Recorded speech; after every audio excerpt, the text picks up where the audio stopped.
So often I have seen trainers walk into a cage with a clicker in hand,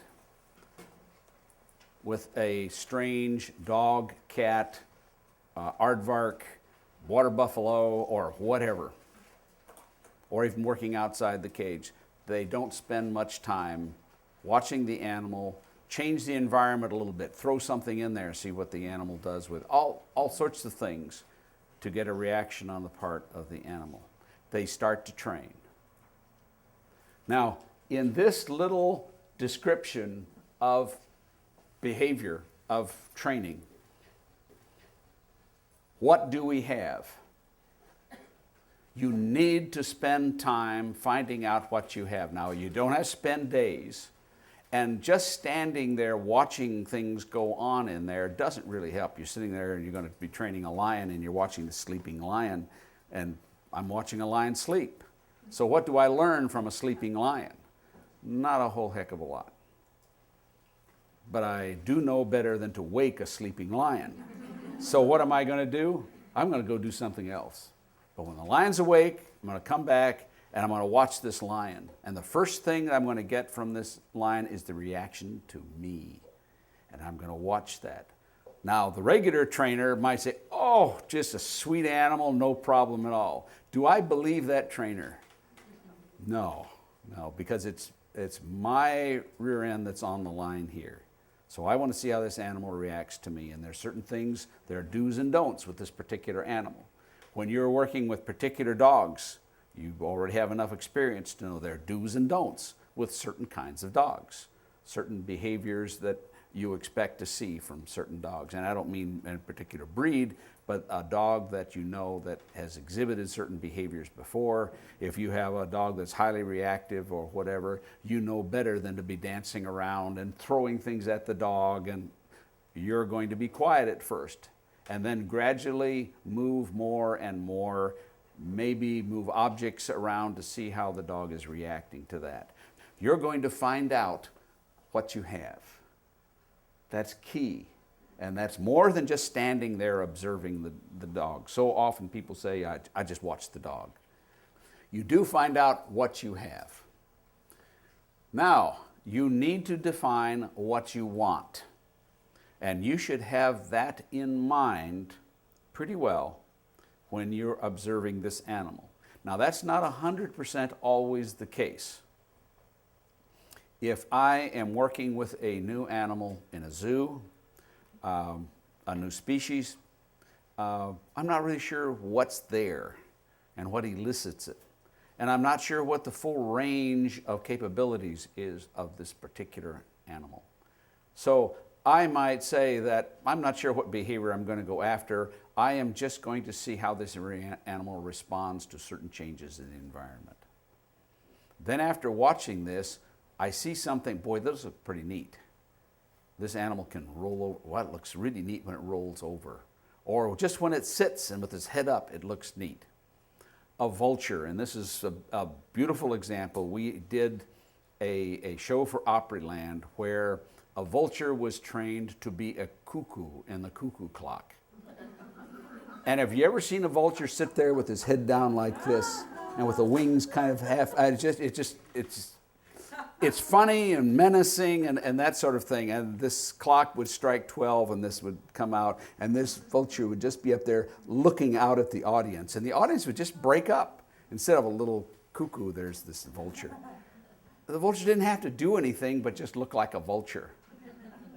Now, I wouldn't have anticipated this to really begin with, but when I saw this up there, this vulture just sitting there waiting for me to do something. I'd already been tossing meat around, so it was reacting to me. It was anticipating, I'm going to get something. And there's a cuckoo. There is a really wild cuckoo. So it immediately suggested a behavior to me. And that's what we ended up with. And how difficult was that to train? Wow, you talk about easy. All we had to have this animal do is stay put. Just stay put. So we had to have other flying vultures to make things interesting, but it exceeded the client's expectations. it was a simple behavior to get, but boy, that was one of the things people commented. They thought this animal was really trained to look so menacing. And it was just being a vulture. It was just being a vulture. So, what do we have and what do we want? Training is really the pathway. It describes this pathway that we are going to follow. And depending on what the animal is and what the behavior that we have is and where we want to go, you might have to shape, you might have to lure. There are all sorts of ways of getting down this pathway that I've described here. And I really don't care. You have a dog that's really, really fast. You've seen this dog run before, and when it's out running with the other dog, it is greased lightning, and you want to train it to be an agility dog. Okay, what do you have to begin with? High speed, really high speed. Well, what do you want? Well, you want to get that under control, don't you? Just not high speed because the failure, you have to hit the contact points and all these are failures. So you have to train this. So it might very well be that you're going to have to do what with this dog? Slow it down a bit to get the behavior. Don't just start training the animal without any plan, without knowing what you have and what you want. As I've said before, if you cannot describe in one simple sentence the behavior you're working on at any particular time, you're doing what? You're lumping. It should be very simple, very clear. Okay, making it worthwhile for the animal to play our silly little games. Now that one generally gets a laugh out of people, but I think that's one after a while that people realize is really the name of the whole game. If it isn't worthwhile for this animal to stay with you, if the animal's, this animal's so distractible, the animal is just always paying attention to someone else. My chicken is always jumping off the table. I got this chicken that just jumps off the table all the time. Well, I wonder why. Where is it worthwhile for this animal to go? Somewhere else other than that tabletop. You're not making it worthwhile up there. And I know that there's a lot of dogs that respond a lot to social contact. I mean, they're really the labs that are just stuck to you and they're all over you and the like. And there's the standoffish Malinois and the like. Those seem like it's easy to make it worthwhile for them to play your game if you're working with one of these that like social contact. But your challenge, regardless of how the animal behaves, what you say normally, you have to find some way of making it worthwhile for this animal to play your game, whether it's a Malinois or a Labrador. You have to change your behavior enough, modify your behavior enough to make it worthwhile for this animal to stay with you. And if that means that you have to develop a better rapport with the animal, then that's what you have to do. If it means that you have to use more toys with this animal, if it means that you're going to feed a lot to get a little tiny piece of behavior at first and then gradually reduce the amount of food to get more and more behavior, that's what you have to do. You have to change your behavior in order to get the animal to change its behavior. So making it worthwhile for the animal to play our silly little games, to me, is a big point. It's something that you should think about in your training all of the time. You know your animals usually pretty well. If you have a brand new animal with a client, then it'll take you a little while to learn what the animal looks like when it's really enthused. But at least if it's paying attention to you, it's worthwhile enough for the animal to pay attention to you. If you find the animal highly distracted, it could be because of the animal is afraid, but it's most likely, most of the time, simply because you haven't found the way of making it worthwhile for the animal. So you need to explore those areas of what makes it worthwhile for the animal to play your silly little game, whatever it happens to be at the moment. And then, and this is primarily for those of you who are teaching other people to train. I strongly believe true animal training is a mechanical skill requiring hand-eye coordination of whatever degree and some methodology. And we won't get into arguments over what methodology we're talking about, because there's a full range: compulsion training, clicker training, all sorts of things. Including procedures and rules. There are certain things that we establish as trainers that we are going to do when we respond to the animal's behavior, when we want to change the animal's behavior. We're going to do thus and so in order to get a particular behavior. And all of this is directed towards teaching and changing behavior, teaching new behavior and changing already existing behavior. To me, this is a fairly fundamental description, and if you happen to be somebody who has very poor mechanical coordination, and I have worked with cerebral palsy people, I have worked with people in wheelchairs that have very little control over their arms, and yet they are still able to get behavior. Because you work very carefully, you parse their behavior, you teach them how to use the clicker. And if they can't use a normal clicker, you build a clicker they can use. You build a device they can use. Whatever's necessary in order to make it worthwhile for them to play the game. In other words, it's not so hard and it hurts them. They're willing to continue to work at developing their hand-eye coordination, and they have enough mechanical skill after your help that they can still change behavior. So almost anybody can develop enough skill to change behavior. Almost anybody. And as I think you have seen in some of the pictures before, I've trained blind people to train lots of behaviors. They have to be able to hear things. You have to arrange things where they can hear something.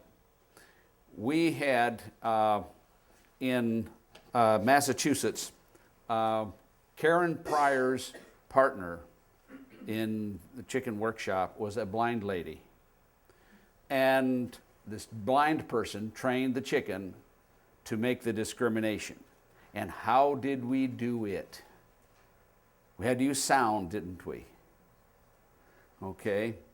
I rummaged around in Marie Gulliford. Anyone know Marie Gulliford? Okay, Marie Gulliford's trash, and found 3 tuna cans that were there they were feeding her cats. Tuna fish she was feeding her cats. And so we put each one of these on the top of on the underside. They're already open, so we flipped them or washed them out. They smelled pretty bad. But we glued these things on top. And if the triangle was the one, the person learned what it sounded like when they tapped at this. That's the hot one. Listen, this is the hot one. Tap, tap, tap, tap. That's the hot one. Okay, now, if you hear something other than that, it's not a hot one.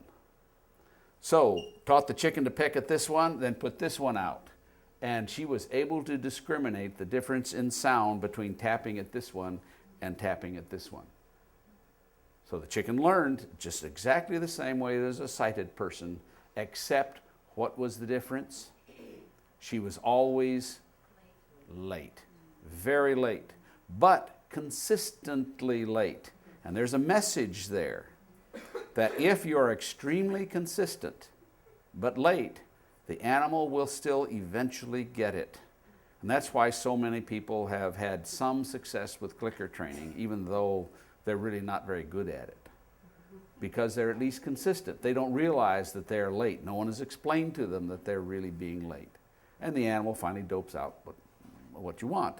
Okay, finally we get these two, and then we add the third one exactly the same way as before. Within 3 days, she had discrimination for both colors and shapes. So, animal training is a mechanical skill. It really is. And that doesn't mean that if you don't have high mechanical skill that you can't do it, but there is some mechanical skill portion that's involved. The better your mechanical skill, usually the better you are at it. Okay, and this bit about decisions, I really mean it's decision making. Now what you want is the most amount of information you have from the animal before you make that decision. But almost always, you never have every piece of information that you need. You have to be making decisions based on some judgment on your part. And when you see this chicken getting ready to peck at the spot or whatever, and that head starts down and you have your hand going and you push on that clicker and the chicken goes, and you click, you just screwed up. Now what happened in our class? What did you have to do if you clicked? You had to feed that animal. You had to go through the anguish of feeding this animal, and watch this animal eat out of the cup, and she didn't peck at the target, did she? But you clicked, and when you clicked in that class, you treated.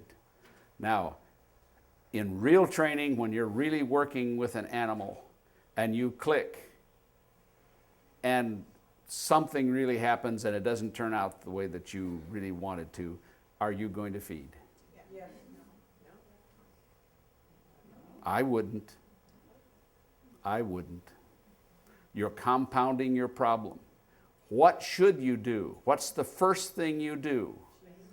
You go to the nearest wall and bang your head hard 3 times. And at the end of the day, if you have a horrible headache, and if you have a big black and blue spot on your forehead, what does that say about your training? You're not focused. You need to go back to the drawing boards because you're screwing up. There should be some response cost on the part of the trainer. And it isn't just a matter of I clicked, I really didn't mean to click. I didn't mean that dog or chicken or I didn't mean that. And just to continue on and not pay any attention to it. You need to say, I really screwed up. In my class, I make sure that everyone is able to savor every mistake and watch this chicken eat out of the cup, realizing they're making the behavior they don't want stronger and stronger because they clicked it. But when you're really training, I don't recommend doing that. But there should be response cost. You shouldn't do it casually. You should recognize that it was a mistake and don't just continue on and say it's okay, it's all right. If I make 6 or 8 or 10 mistakes like that in a day, it doesn't matter. It does matter. It slows your training down. It's inefficient. It means you're not focused. I believe a novice trainer should not be taught punishment. They should first learn how to reinforce. Then after that, after they have mastered the craft of reinforcing behavior, if you and your training paradigm in your world, if compulsion is part of it, and I'm not going to argue here about it, but if that's part of your paradigm, then okay, so be it. But don't teach that to a novice. Make sure that novice knows how to observe behavior so they know what to correct and what not to correct. And they do that by learning to reinforce something, when to click, and you can see precisely what they're clicking. And that will give you a better idea of this, if this person really has the skills at the time to know about how to apply corrections, appropriate corrections. Okay, trainers have some humility. Animals have been changing their behavior for 1 billion years before the clicker was invented. I have heard so often, read so often, that I am teaching this dog to learn. And if I lure the animal, if I don't shape, this animal will never learn to learn. The animal already knows how to learn. The animal's built to learn. You might be teaching this animal better how to pay attention to you, but this gets back to the worthwhile for the dog, doesn't it? You made it worthwhile for the dog. That's what it really boils down to. You make it worthwhile for this dog to pay attention to doesn't really matter that much how they really learn. Once they get the behavior, they've got the behavior. Now, this animal will more and more pay attention to you, and whatever you manipulate, the animal will begin to relate its environment to you and the learning process. But that doesn't mean the animal is being taught to learn. The animal is being taught to pay attention to certain things. The animal already knows how to learn. So don't be carried away with your own skill thinking that you're teaching this animal really how to learn.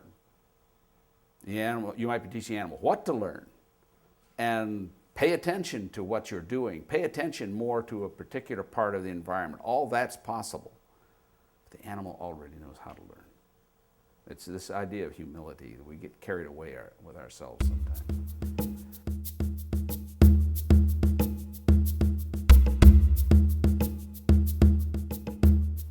Now we go through the involuntary and respondent and operant behaviors. There is a group in the behavior analysts group, the Association for Behavior Analysts.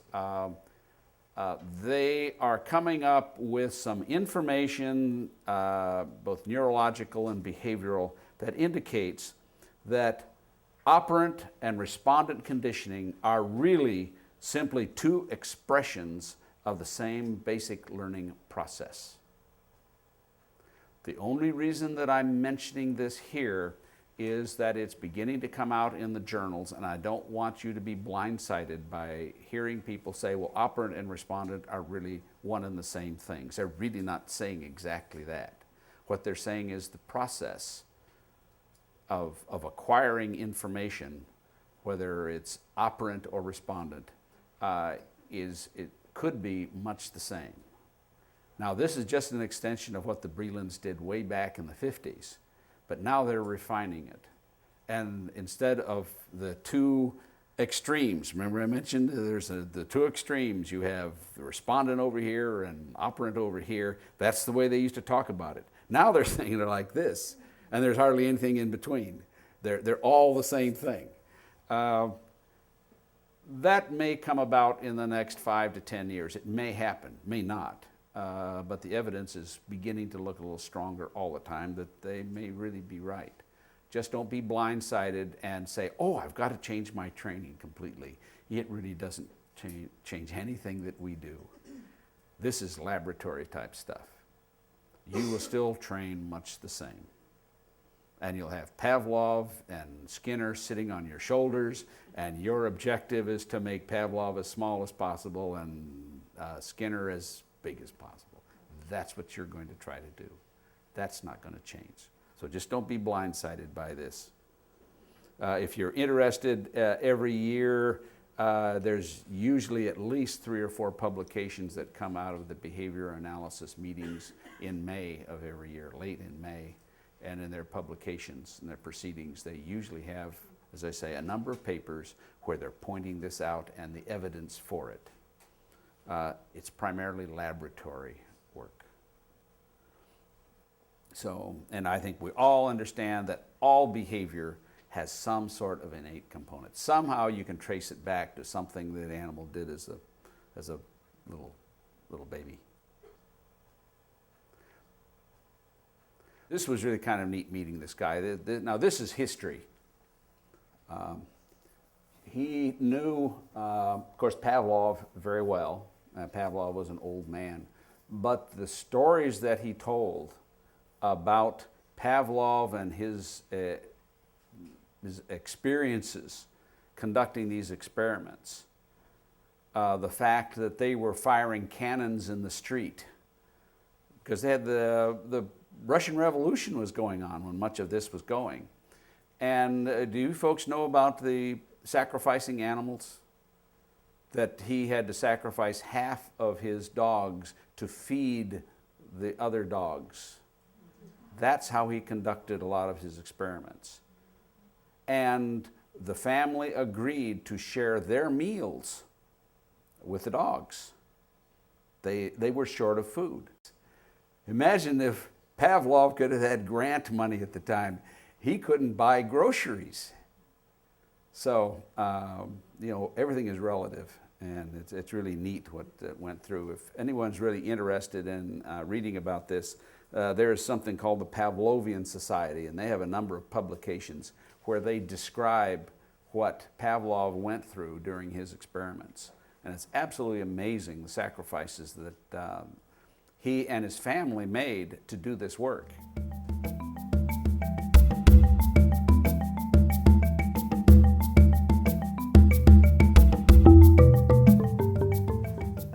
Fixed action patterns has a lot to do with walking and running, and which is something that, of course, your dogs do during competition.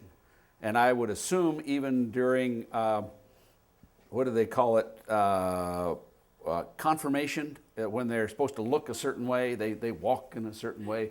They walk nobly. They give a noble posture, whatever noble posture is, with the head up, and they walk in a certain way. Would this be called a fixed action pattern?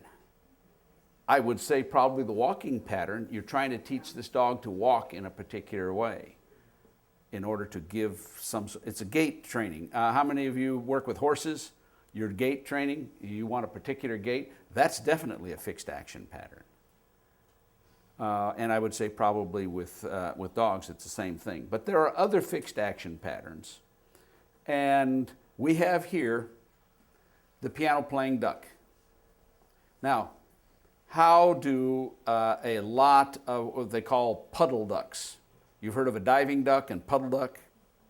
The difference of puddle ducks, it has to do with their usual habitat and what they feed on. Diving ducks usually feed on little fish, but they can also go down after growth in water. But they dive and they swim around looking for things. But others are called puddle ducks, and they go along the shoreline and they strain feed next to shore, and they'll get small animals and grass and that sort of thing. And they have this little action like this feeding action. And we have here the piano playing duck. And the piano playing duck, when you put a coin in the slot, the duck pulls on a chain, turning on a light. This light that comes on says, aha, the keys on the piano are now hot. If you do something with these keys, that you will eventually be rewarded. It will be worthwhile for you now to go to the keyboard. We made it worthwhile for you to pull on this chain, this worm, pull on this chain, and now the keyboard is worthwhile. So the duck will go down to the keyboard and now play at the keyboard. But to have the duck sit there and play on a key like this, or even go like this, in one spot, doesn't look very much like playing a piano. So, the question, how do we make it look like this duck is really playing the piano? It's going like this. This action is part of the animal's feeding behavior. So it really looks like this duck is playing these keys. But the duck will stay in one place if you just reinforce the duck here. So how do we get this duck to scan up and down the keyboard? That's my question to you right now. We want this to be long enough where it will play Twinkle, Twinkle, Little Star or Happy Birthday. We had both of these programmed into the machinery, so when the duck went up and down, that it would play. So what are we going to do to train this duck to scan up and down and play Happy Birthday or Twinkle, Twinkle, Little Star? You might put one or two pieces of food on once or twice to get the duck to the keyboard. Okay. But the duck is very smart and will figure out, and if we put feed there every time for a while, what will happen? That's exactly right. And this is this bit about people having this aversion to luring. They say, well, that's what happens with luring, that you get no lure, no behavior. But of course, if you do it once or twice, and especially if you just put one big piece of food down there and then half a piece of food and then no food, then The animal now will play on one key, and it's very easy to arrange it so that the key on either side are also hot, but selectively, and the machine can do this. You can program the machine so that one key on one side is hot, one key on the other side is hot, or the middle key. And the machine is doing it all, the person just walks away. And the duck, over a period of time, learns to scan, because pretty soon the next key is not hot anymore, it's the key beyond it. And just the natural variation of behavior, and pretty soon you have this duck going up and down. And it's gone through it one time, it hits it one time, guess what? The feeder fires. Yeah, the feeder, when it fires, makes a clunk. Yes. Okay. The duck pulls on the loop first, and the feeder fires. You do that a couple of times. And you do it without the piano. There's no piano there. And you train the piano separately, but you don't get it really very strong, because you are later going to build in a discrimination to the light, so you don't want it 100%. So you train the piano separately from the light, and you get the duck so it'll scan 2 or 3 times. Now, is this really a variable ratio? Is it? Feeding, touching the key in one place, and then touching the key in another place, is this really the same behavior or a different behavior? It's a different behavior. It's in a different location. It's not the same behavior at the same place. If you hit it here again, duck, you're not going to get anything. You'll never get anything if you hit it here again. You have to hit it over here. That's a different behavior. It's a different stimulus. It's at this end of the piano. So in that way, it is not a variable ratio. The behavior itself is the same, but the discriminative stimulus of the keyboard is different, because you have to go here, not here. At first, if the duck gives you any behavior other than that key that it first touched, I'd reinforce it. What I won't do is, after a very short period of time, is reinforcing pressing twice or dabbling twice at the same key.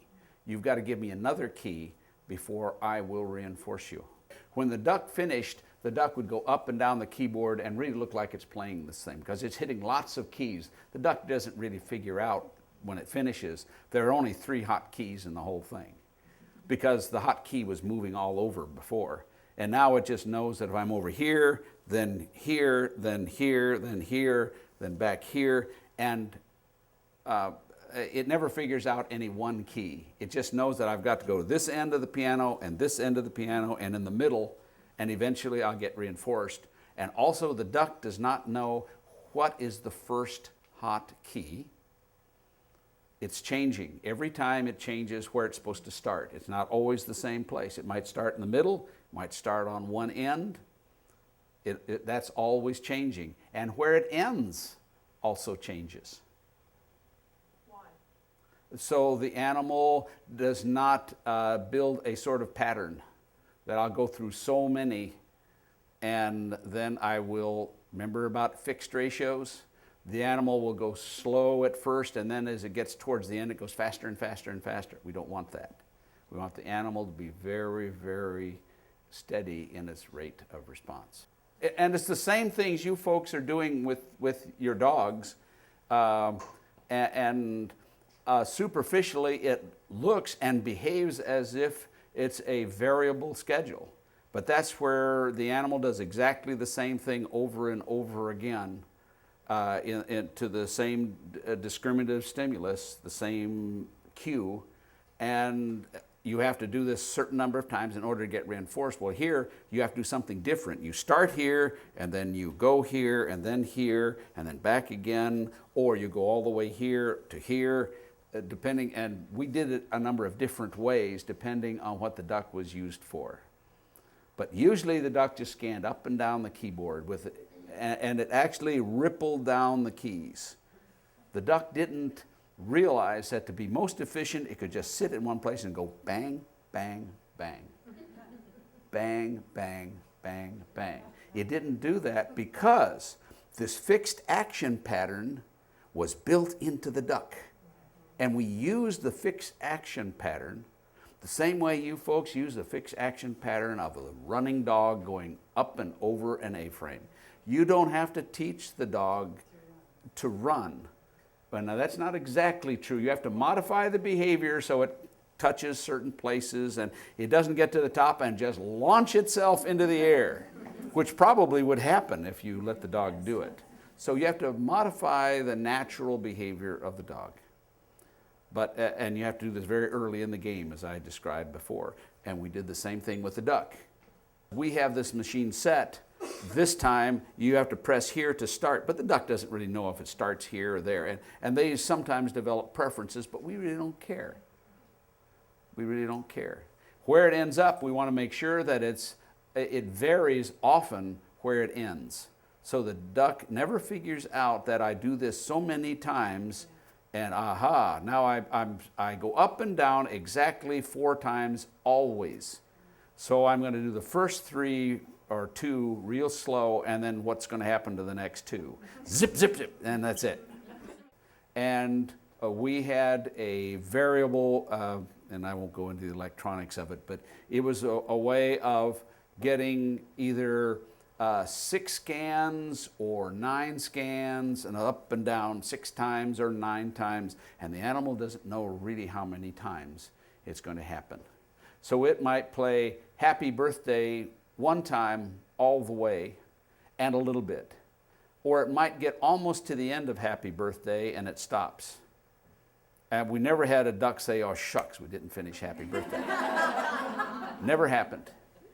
Is the duck listening to the music? We could turn off the music and the duck would behave exactly the same. It is strictly a matter for the people. As a matter of fact, it would drive the trainers crazy, so we never played the music while the duck was learning this stuff. The guys would have shot us if we made them listen to Happy Birthday or Twinkle, Twinkle, Little Star all day. So, but no, the real point is that the music had no meaning. As far as we could tell, no meaning to the animal. These animals were the greatest shills. You know what a shill is? You know, come play me. And not only that is the animals knew what started this whole thing. And we didn't train this as something they got on the road, because remember that one of these animals would play this maybe 100 or more times in a day, 100, 200 times a day. When a person drops a coin in the slot, it makes a sound. You hear they go clunk into there. The duck is right there like this, waiting for the clunk. And as soon as the clunk occurs, it runs over and turns on the light. After a while, see, there's a little neon light that comes on when the person puts the coin in. That says that this little string, this worm, is now hot, and if you pull on this, the light will come on, and when this big light comes on, now the piano is hot.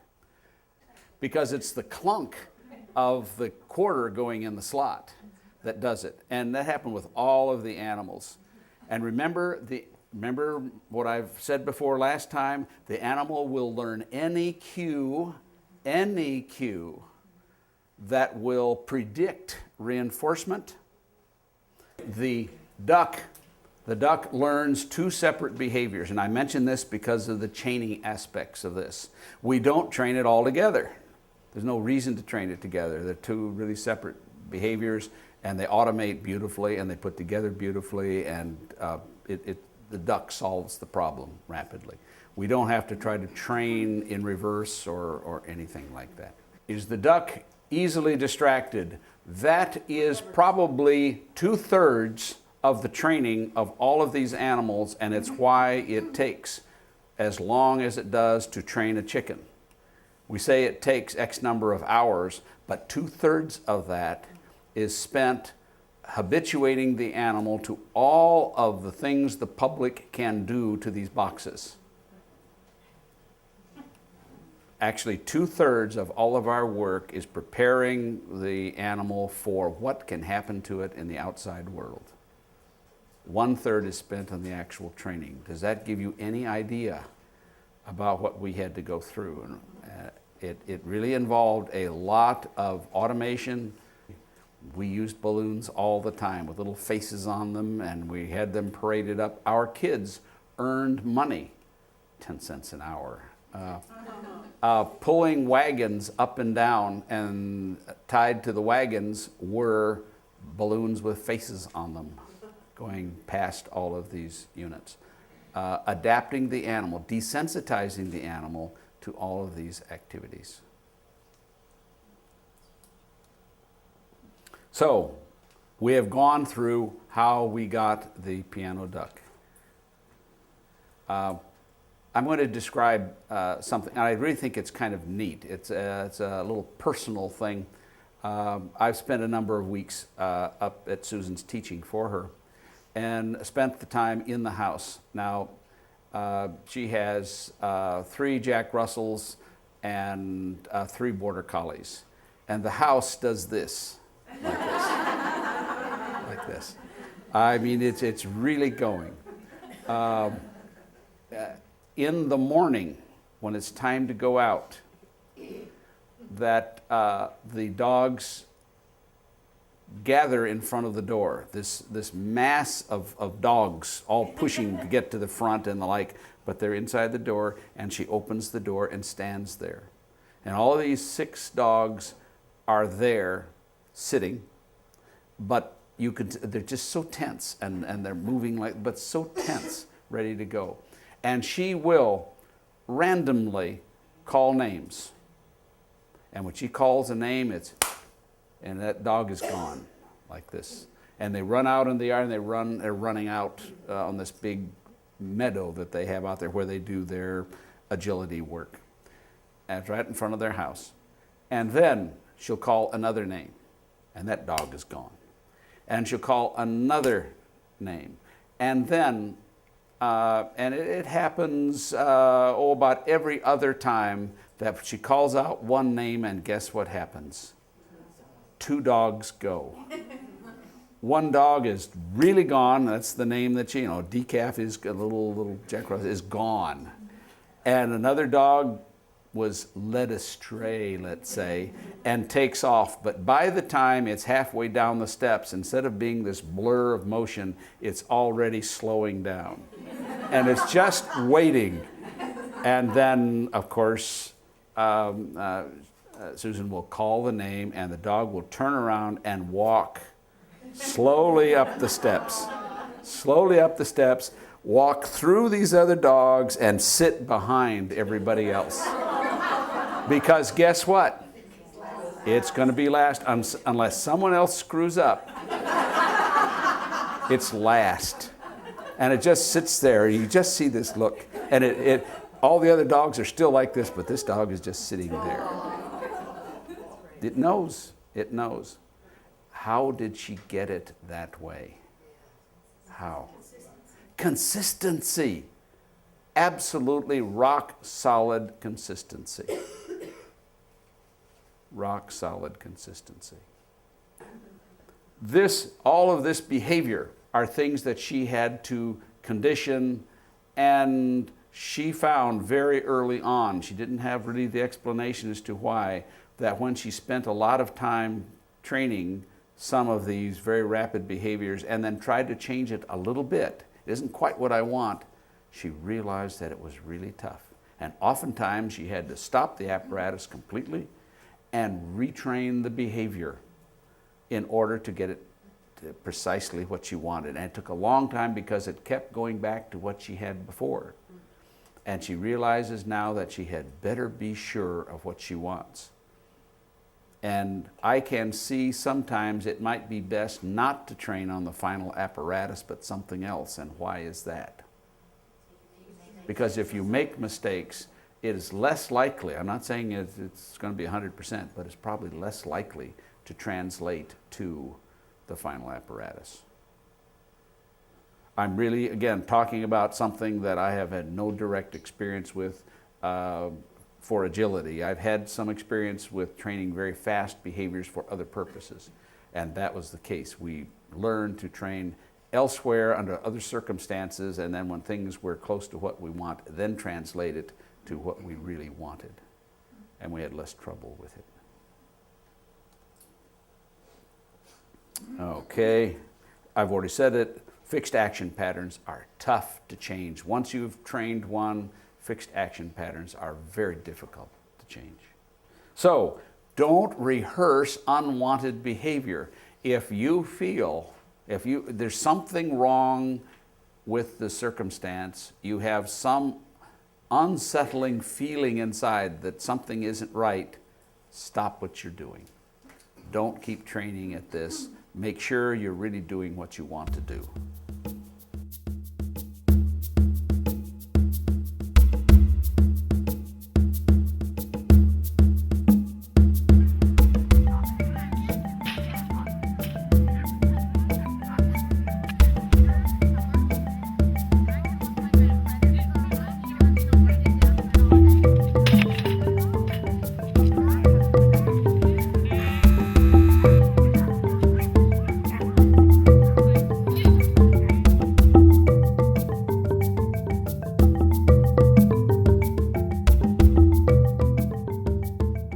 I point out to you that operant conditioning is not a theory. Right now, there is no overarching theoretical construct to explain psychology. Have any of you heard of the molecular theory? Okay, it's in chemistry, and it has to do with how the substances are put together, how something that is solid is really made up of individual little molecules, and the molecules are made of atoms. But most of chemistry deals much more with the molecules and with the electrons that are involved with molecules. But there is a theoretical construct that allows them to predict the behavior of chemical molecules based on their structure. We don't have anything like that in psychology. All Skinner did was conduct experiments and measure the results, and then apply this in the real world, and that's what we are doing. We are taking the behavior that Skinner elucidated, studied in the laboratory, and begun to apply this. The fact if you modify the environment in a certain way, that you can kind of predict what this animal is going to do within limits. And in that way, that it's a science and it's a technology. But it has no theoretical underpinnings other than these whole series of experiments that Skinner and later other people and thousands of other people have done. And there are tens of thousands of experiments that have been conducted with white rats, working in mazes and in boxes of various kinds, going through schedules of reinforcement, different types of behavior and responses. For instance, when a white rat responds to a lever and is fed near the lever pellets of food, what is a very small response that the rat often gives to this lever? What does it do to the lever? It often bites the lever. Instead of just giving it a nose, if it happens to use its nose, instead of just treadling, pushing down on the lever with its nose, it bites, it chews. Now, what if we use water as reinforcement rather than food? What do most rats do with the lever? Licks it. Why? Why does it do this? We don't really know. I'm just pointing out that what you reinforce with does have some effect on the behavior that's involved. if you parse the behavior carefully, if you observe the behavior carefully. When Skinner found this out, he stopped the experiment. The Brelands were actually conducting this particular comparison between water reinforced behavior as opposed to food reinforced behavior. And they stopped the experiments because it didn't fit. And later on, someone else did it, and by Jove, it's real. Skinner just thought it was an aberrant thing, but didn't pursue it. Failed to recognize the significance of the reinforcer affecting the behavior that's involved. So, what do you think this might have to do with your dogs? If indeed you reinforce the dog with a toy as opposed to food or water or something else, what do you think it might do to the dog's behavior? If the dog really is very active when it gets the toy and just loves to throw this thing around, how do you think the dog might respond to whatever you're having the dog respond to? Let's just say it's a lever press to get it really simple. How do you think the dog might respond to the lever after or being fed with food as opposed to having something to play with? How will it approach the lever and what will it do to the lever? What do you think?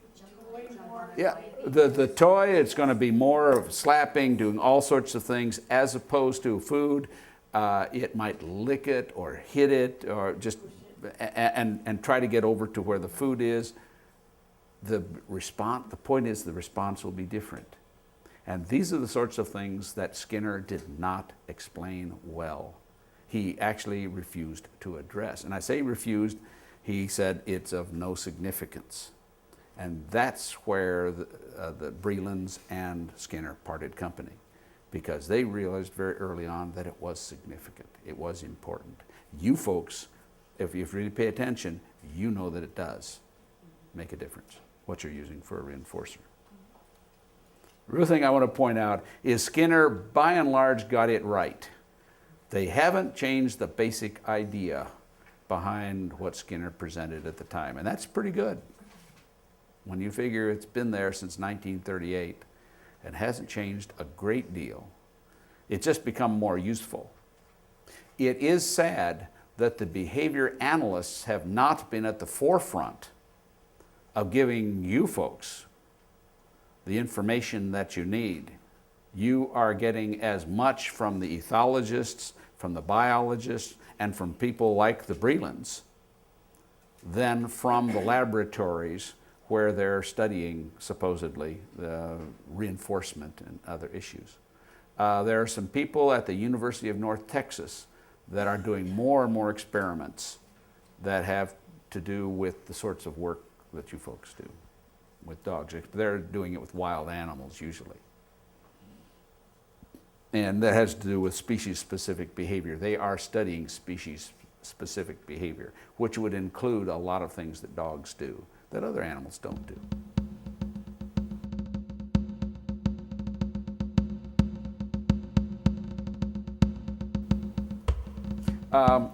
I really think the Brelands had some effect on the behavior analysts because it was really in the 60s and principally towards the end of the 70s that the term behavior analysis became so popular and replaced operant conditioning in textbooks and with the behavior analysts when they're talking with each other. Because the behavior analysis includes both operant and respondent behavior.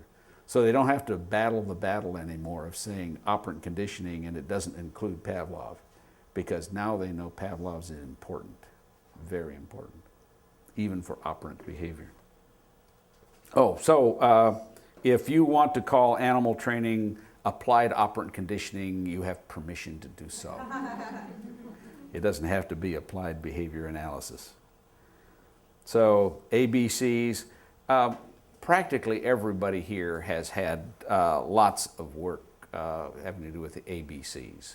Antecedents, behavior, consequences. I do want to emphasize though that antecedents mean everything, not just the cue that you're using, and so often people forget about that. They feel that they're providing all the antecedents by providing this cue. And that's not the case. Everything that has affected this animal before contributes to the antecedents. So if the animal has had some untoward experience about the stimulus that you're using, the environment in which you're working, then you have to do some work to prepare this animal to receive this cue. Has anyone here heard of the poisoned cue? Okay, this is a big thing now, and it's something that's really been around for quite some time, but they're giving a name to it. And that has to do with a behavior that has been trained under one mode of training, and then you switch. Either it used to be they would study both directions. In other words, you train it first with punishment and then reinforce it. With the poisoned cue, they first use reinforcement training and then punish the animal for doing the behavior or associated with the cue, and that really affects the behavior. It works both ways. And I really think that trainers should give more thought to the antecedents of the animal and ask more questions of the animal before they start training a lot of behavior, particularly the rescue dogs. And I think, again, here I'm probably preaching to the choir, but I do know that in some shelters I've gone to, they take some of these animals that are still cowering and then are trying to train them, I guess, to make them more adoptable. And I understand their concern, but if they would spend more time desensitizing rather than trying to train, just desensitize, just get the animal to accept changes in its environment as opposed to having to do something, and if it doesn't do something, then I'll put you up and I'll go get another animal. Take the time to desensitize first. And in that way, I think you're better using this information on the ABCs. But again, I think I'm preaching to the choir here.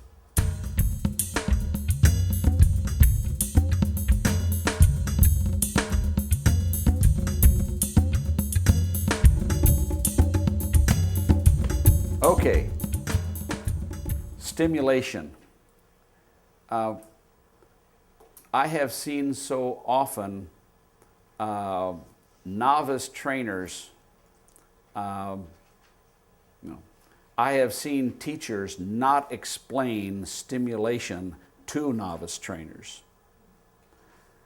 That it is so fundamental, stimulation, that the teacher fails to tell the novice, you had better expect your dog to respond to everything around it. Expect the dog to do that.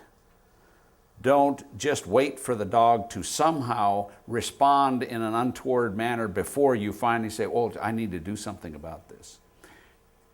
You should teach the novice to prepare the animal for these new environments.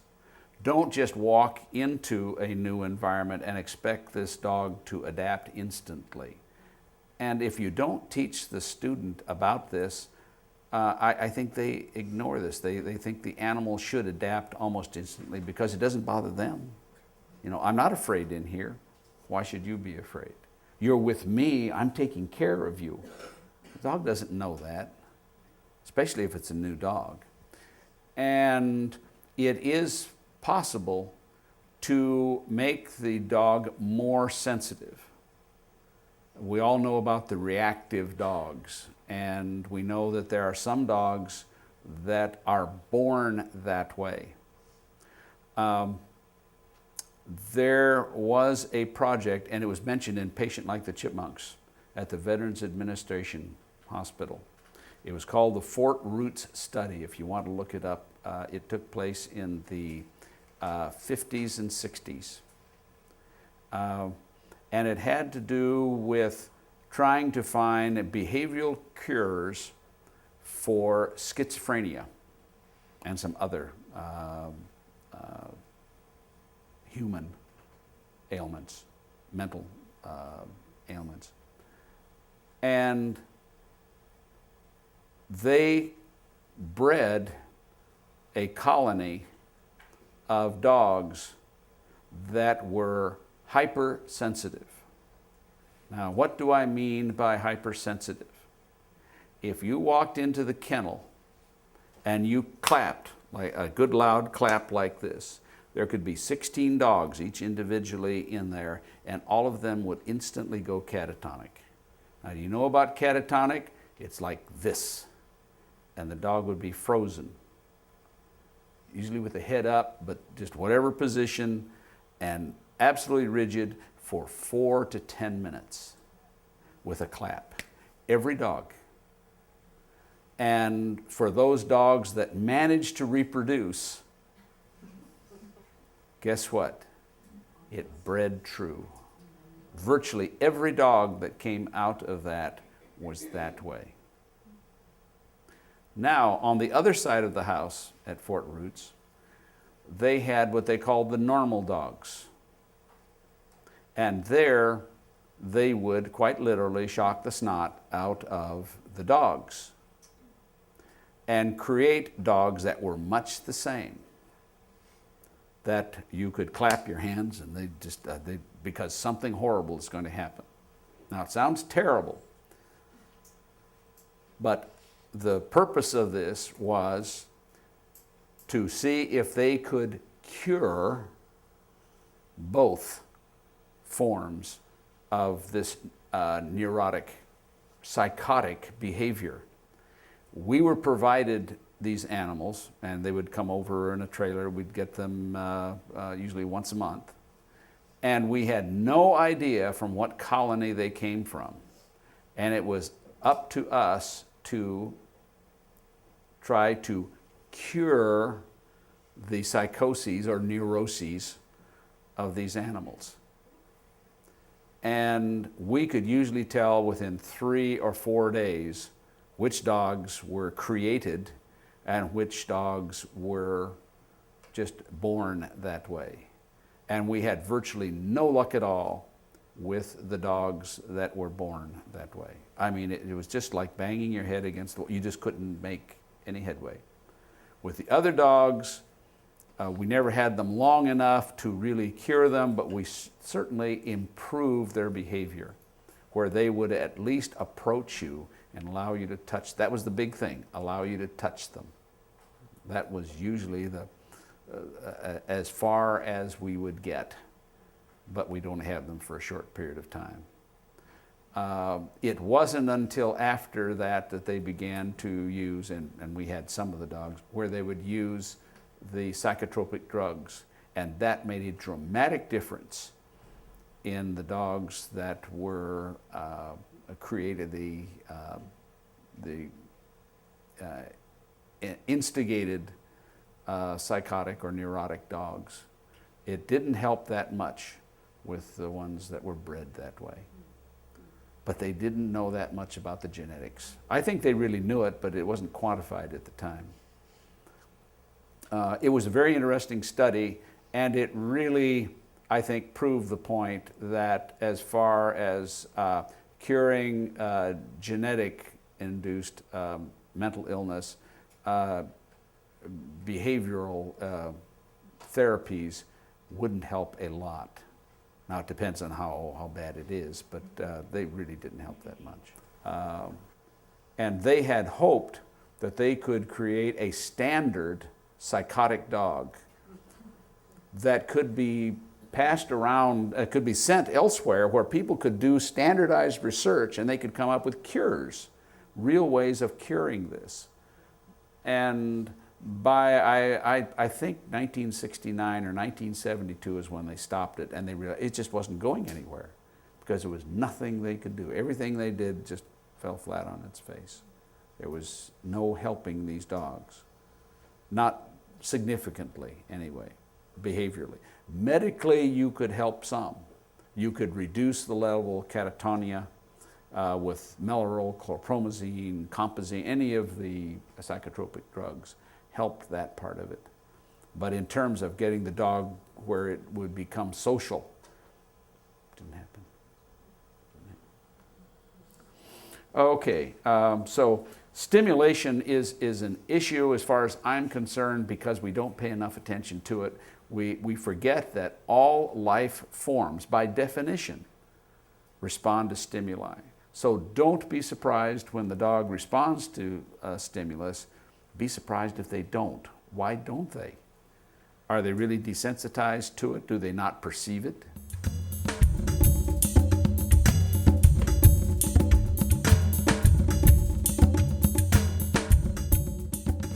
Clicking for action, feeding for position. The animal learns all of the time. An effective reinforcer is immediate. In other words, it doesn't occur next week or the next morning or the next hour.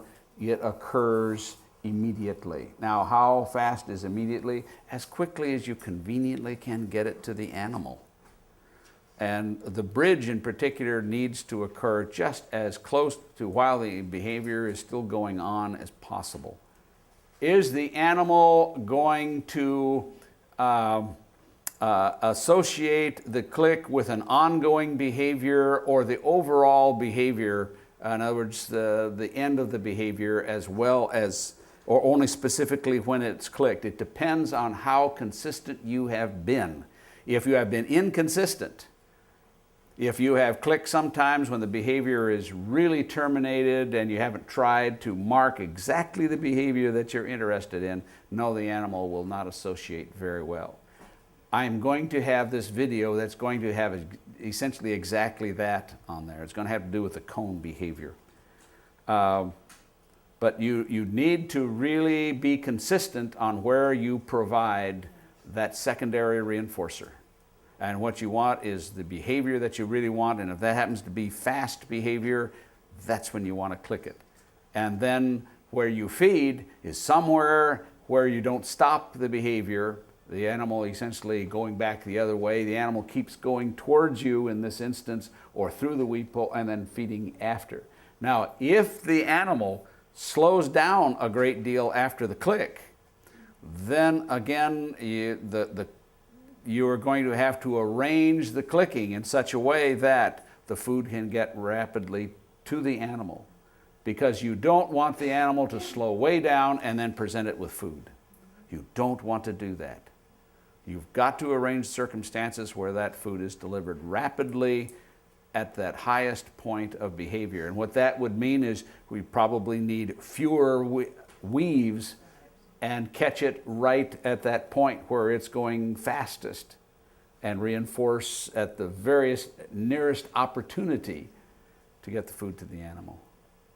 That's a mechanical issue that you have to sort out. And then contingent, and that means essentially, very simply, you're not feeding the animal. You're requiring the animal to give you behavior. It has to be worthwhile for all to play this game. Has to be worthwhile for the animal. It has to get something for it. But to make it worthwhile, you have to get something too. And what are you after? What do you want? You want a behavior. So you be sure that this is contingent. You're not just feeding the animal.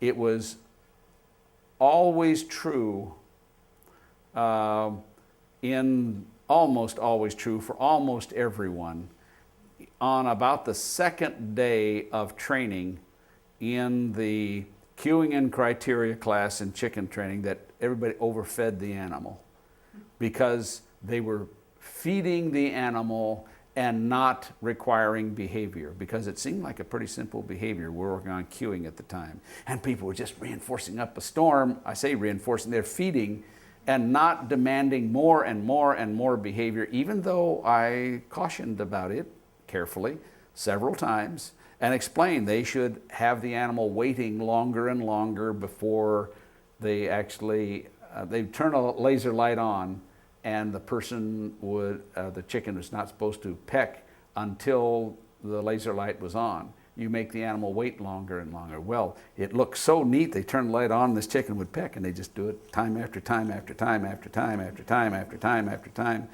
and not ask for more and more time I'm not turning the light on, I'm not turning the light on, I'm not turning the light on. Make the animal wait. And what happens by 2:30 in the afternoon, these chickens are just like this.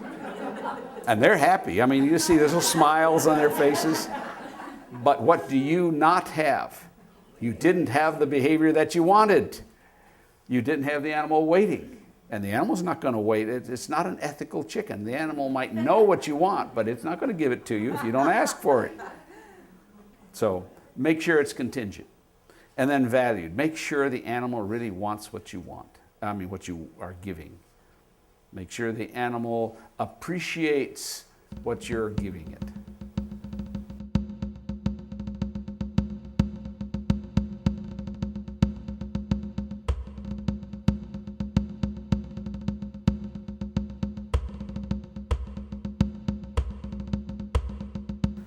Timing, criteria, rate of reinforcement. Timing, again, as precise as you possibly can. The more you associate the behavior with the click and the click with the primary reinforcer or the whistle with the primary reinforcer, the better it is. Criteria, you should be able to describe what you want in one simple sentence, and it should be a small increment above what you asked before. Now, as you get better and better at this, when you understand your animal, that you can ask for more and more and get more. And you should, if you want more, you need to expect more. But if you find that you have to constantly back up, in other words, the animal begins to slow down in its response rate, you're not reinforcing enough, what should you do? Okay, before you go back, what should you do? Go bang your head 3 times against the wall. You asked for too much, you lumped. Bang your head 3 times, back up, and start over again. But don't just keep backing up, because you're wasting time, and the animal is actually kind of learning, well, gee, if I'm getting fed part of the time here, and maybe that's good enough, and I really don't have to do any more than that. That's all they're really asking of me. Okay, and rate of response, rate of reinforcement. You want to maintain a high enough rate of reinforcement to make it worthwhile for the animal to play your silly little games. Be sure it's valued, it's high enough rate and it's worthwhile. It's a valued reinforcer and they're getting enough of it. If you find that your animal really responds to a jackpot, oh boy, the animal, instead of jumping 2 feet high, it jumps 2.5 feet high, and you give it a whole bunch of food, and wow, the animal really likes that and does very well the next time. What does that say about your regular reinforcement? It's not good enough. Now, if the animal jumps, instead of 2 feet or whatever, it jumps 5 feet, well, then the jackpot might be justified. But otherwise, you're just not reinforcing enough. I'm not going to get into jackpots, but I think they're really not that much worthwhile unless the animal really gives you something that is never done before. Reinforce precisely when. Reinforce only desired behavior. That's a biggie with me. So many people make a mistake and click and feed behavior that they don't want. And, oh, well, it's pretty close. I got to reinforce something, so they do that. That's not good. And reinforce only one criterion at a time during a session. And I think it's pretty obvious that a high rate of reinforcement decreases distractibility, and low rate increases distractibility. Okay, here's that laser discrimination. Oh, you got me. I'm going to go back. Watch what she talks about when she says that she got me. Oh, you got me. What is she talking about? Look at the laser light and watch the behavior of the chicken before the laser light comes on. Oh, you got me. The laser light will come on. Did you see what happened? The head was already moving forward when the laser light come on. You should not turn that laser light on when the bird is already giving you the behavior, because you're not asking for anything. The animal's already giving it to you. And she says it, caught her flat-footed. But when she clicked, what did she do? She fed the animal even though she was complaining about it. So, okay. By the way, differential reinforcement was a big thing with us. We used lots of differential reinforcement in our training.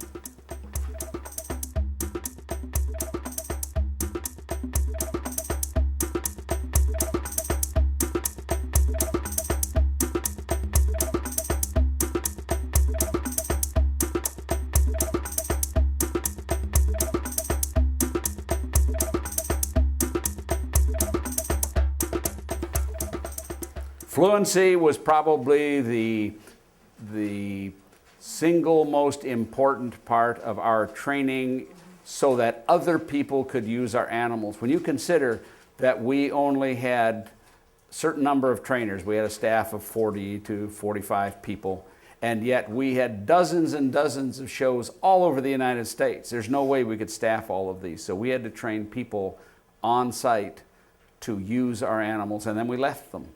And yet the animals performed beautifully.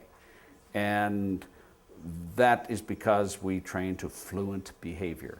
I am afraid that when I talk about fluency, when I hear other people talk about fluency, we're really talking about different things. Because when I say fluent behavior, I mean it is really rock solid behavior that's been reinforced hundreds and thousands of times perfectly, as perfect as we can humanly get it. And the animal is just rock solid on what it does, almost regardless of environmental conditions.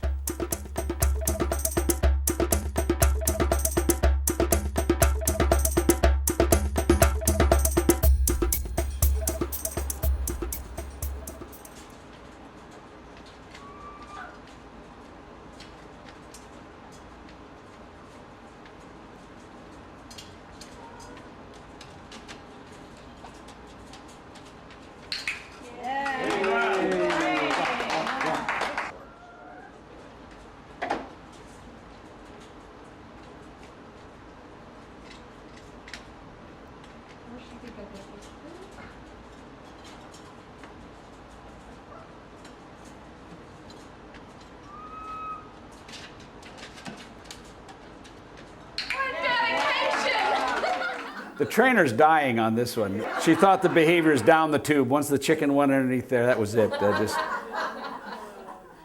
Okay, this is the one that I want to show.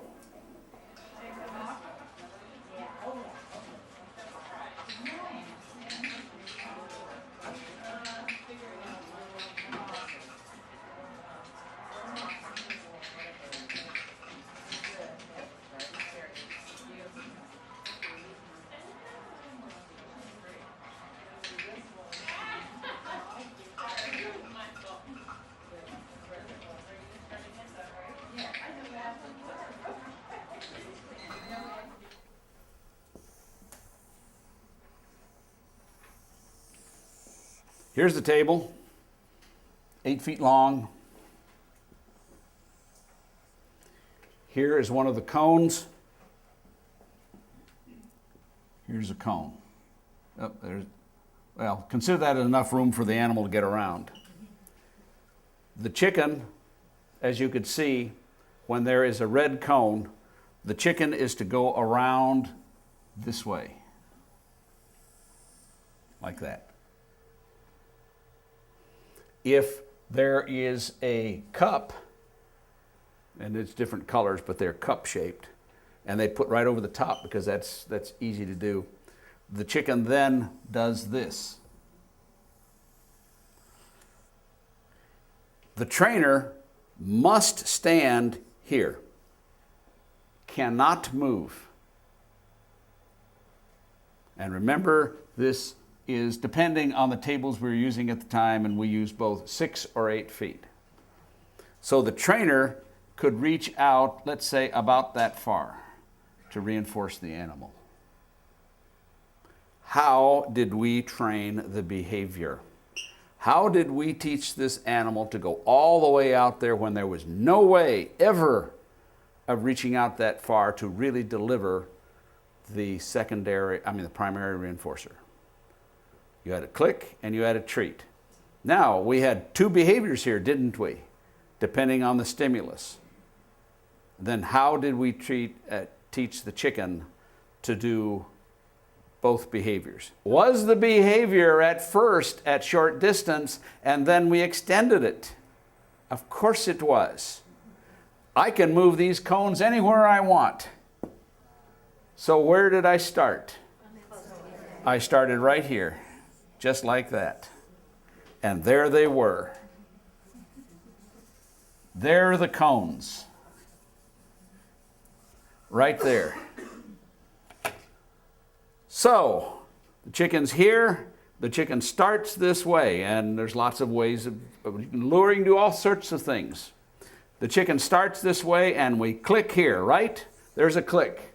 There's a C for a click. Where do we feed the animal? We feed the animal out here. Now, why don't we feed the animal here? Because the animal will go between. So we want the animal to go out. So we click here and we feed here. How do we bring the cup back? We bring the cup back this way very fast. Now, some of the people tried this, no, that's not the way we do it. We bring the cup very fast. It disappears that way. What is it likely to do for the chicken? The reinforcer is that way. The animal is likely to come back this way. And this is when all of your work on the mechanics of clicking and treating comes in. Because the animal now is going this way. Where do you click? You click right here. There's a click. And where do you feed? Right here.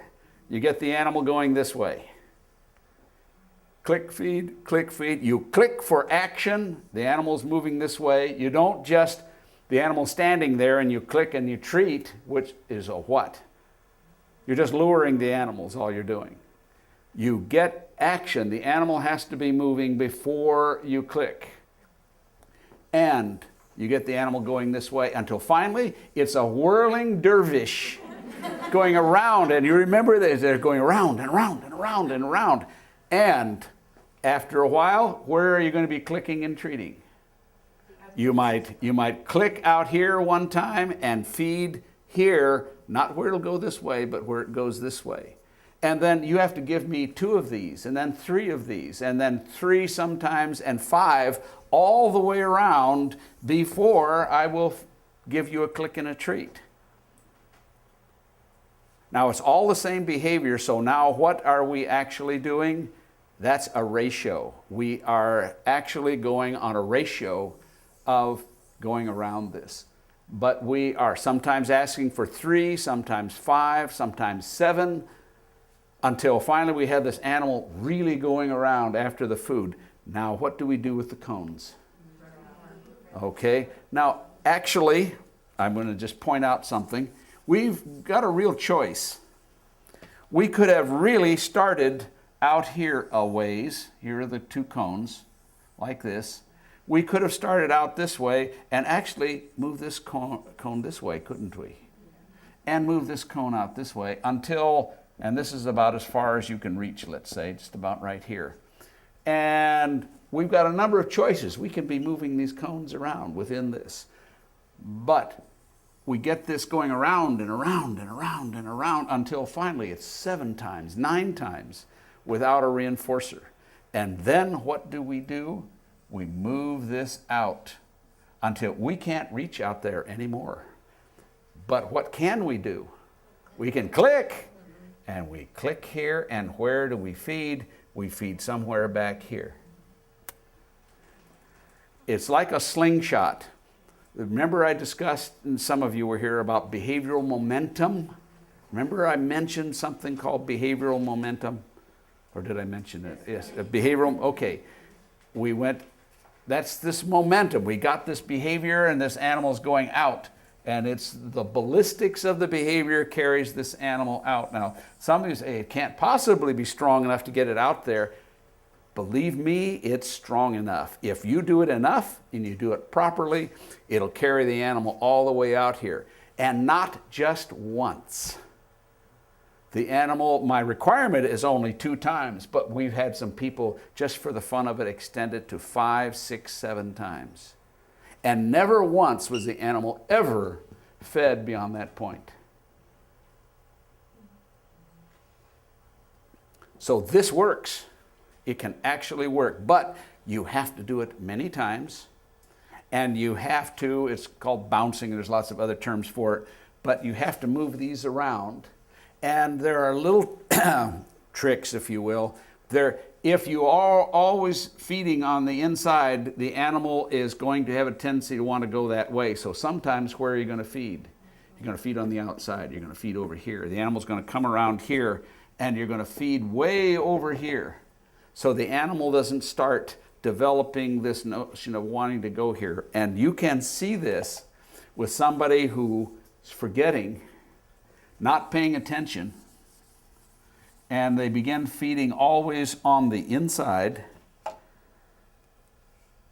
And it usually happens when it's about 2/3 of the way down, about right here. The bird will come out like this and it'll do this. Because it was anticipating, there's going to be some food out there, and I want to get over there so much, but no, it didn't happen, so they go out this far. But after you've done this enough, what's the bird finally going to do? Come back. You've got to be sure sometimes you're feeding on the outside, that's called on the outside, and sometimes on the inside of the table, in here somewhere, on this side. But you have to vary where you feed, where you click and you feed. Where's the toughest part of the behavior? Coming towards you or going away from you? Going away, and this for everybody, especially when they're not paying attention. They're focused, the trainer is focusing where? Out here, because they want to go distance. And the chicken is enamored with this person because you got all the food. I love it. I love you. And the bird doesn't want to leave. And if this person hits too many times in this little zone right here, and the people who have done this know just what I'm talking about, you click or treat in this little zone right here more than a couple of times, and the behavior begins to fall apart. And what does the bird do? The bird turns around and looks right at you and says, I'm here. All you have to do is do that a couple of times. You have to avoid this area. It's knowing the animal. Do you see this with your dog? I bet you see this same thing with your dogs. Get close to you. The behavior is different from when it's away from you. The dog's away from you. Remember that.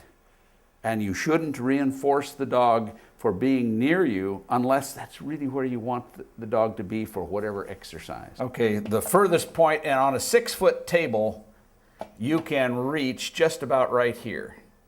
A tall person on a 6-foot table, if they really reach way out, a tall person can usually reach about that far. That's about it. On an 8-foot table, of course, it's more like this. But never can you get beyond that with your food. Your food is always going to be in here. Your clicking can be anywhere. But you have to be sure that when you're feeding, you're not always feeding here or here. Sometimes you're going to feed on the outside of the table. It's going to be over here. Get the bird to go away from this midline. Because the bird wants to do this. That's what the bird wants to do. It wants to get back here. Because you're back there. This works. And people are so baffled they just can't imagine how they can possibly get this behavior when they see it. But they do. And not only with one bird, but with 2 birds. And not only one behavior, but they get this with another bird. And then once they get each bird doing it one way, then they teach that bird to do the other behavior. And then guess what? You put them together. Where the bird will give you this if you have the cup, and it'll give you this if you have a cone. All of this is boiled down to timing criteria, rate of reinforcement, click for action, feed for position, and differential reinforcement. All of this is based on what you see here. Timing, criteria, rate of reinforcement, which we talked about, click for action, feed for position, which we talked about, and differential reinforcement. This is how we trained the behavior with the cat, and it was a keep going signal. And we taught the cat to give us the behavior to turn on the signal. It wasn't a matter of we were cueing the animal with a signal. The animal had to give us the behavior to get the signal. Do you get the subtle difference? It's an important difference. The signal was not a cue to give us behavior. The animal had to give us the behavior to get the signal, and that ultimately would lead to reinforcement. Keep going, see. Whatever you're doing this, keep going, keep doing it. We guided the cats all over the place, up trees and just wherever we could see the cat, we could guide it. Now we don't even have to see the animals. We can do it out of line of sight. Anyway, and the guidance information is encoded in the signal. The very fact the signal is given means you keep going. It's not where the signal is coming from. The signal could be anywhere around.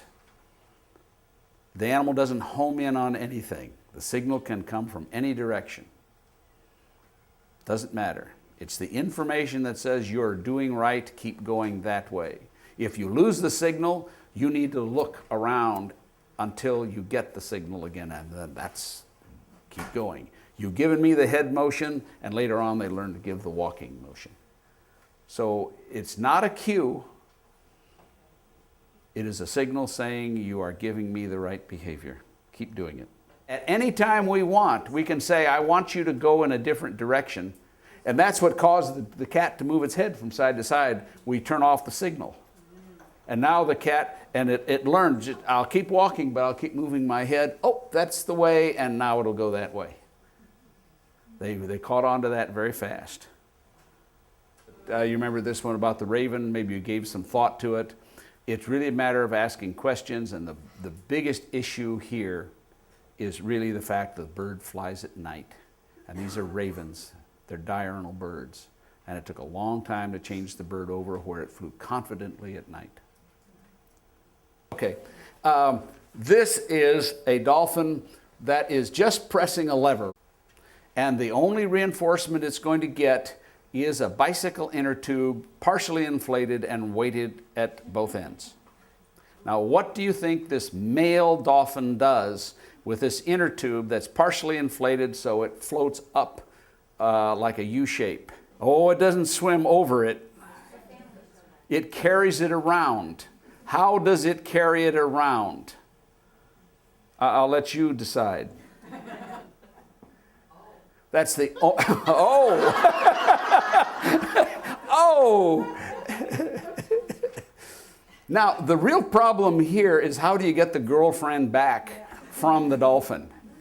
See, now he puts the lever back in and said, come press it, and he's saying, why? I've already got the girlfriend. So now we have to get it back. And we even tried tying a rope on it, but the dolphin would learn to wrap the rope up in its tail, and now you have to pull the whole dolphin in. But we finally, that's called non-nutritive reinforcement. And the dolphin likes that. I don't understand why. Can't be too serious about this stuff, folks. Okay, now we did the same thing with the dolphins that we did with the cats. I remember the fellows are out there in the field. Well, here we could throw the fish to the dolphin, but those are little stations that it can respond to. And there we had this tall tower. See this tower? The people could sit up on that and look down into the water and see the behavior of the dolphin over about 50, 60, 70 yards.